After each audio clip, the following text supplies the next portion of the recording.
Andaikan bahawa nilai GSD adalah sama dan kawasan pemetaan udara yang sama dikaji, Phantom 4 RTK menggunakan 5 laluan penerbangan manakala P1 akan menggunakan fungsi tangkapan serong pintar.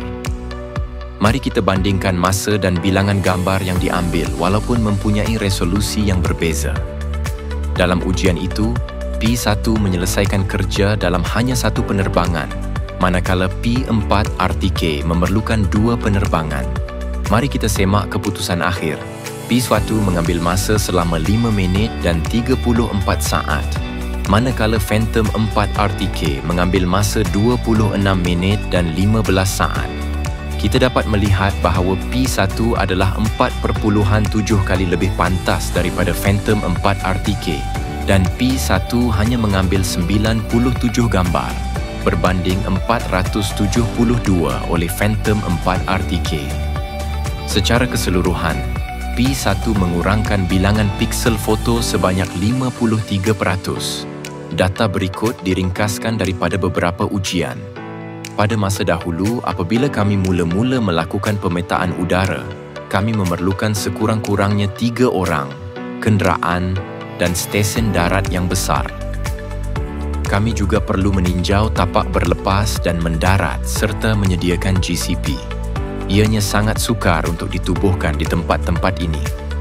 Selepas drone berlepas, anda hanya boleh melihat hanya parameter penerbangan asas.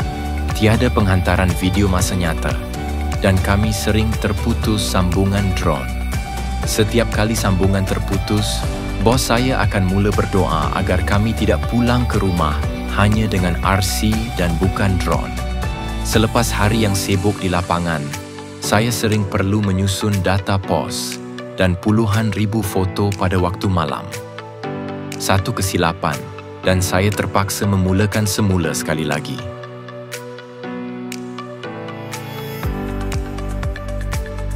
Sekarang, saya hanya boleh melancarkan drone dalam beg yang senang dibawa, mengambil alat kawalan jauh, dan saya sudah bersedia untuk misi pemetaan saya sendirian. Saya boleh memantau drone dalam masa nyata melalui imej yang dihantar dan mengawal kamera secara fleksibel berdasarkan keadaan sebenar di tapak. Semasa operasi, drone secara automatik boleh mengelakkan halangan dan kembali ke rumah dengan bijak. Di samping itu, penaik tarifan IP 45M300 RTK khususnya memberi saya lebih banyak ketenangan fikiran. Apabila keadaan operasi kurang ideal, teknologi canggih ini telah mengubah kehidupan kita dengan ketara. Kini, kita boleh melakukan kerja dengan lebih selamat, lebih cepat dan lebih mudah.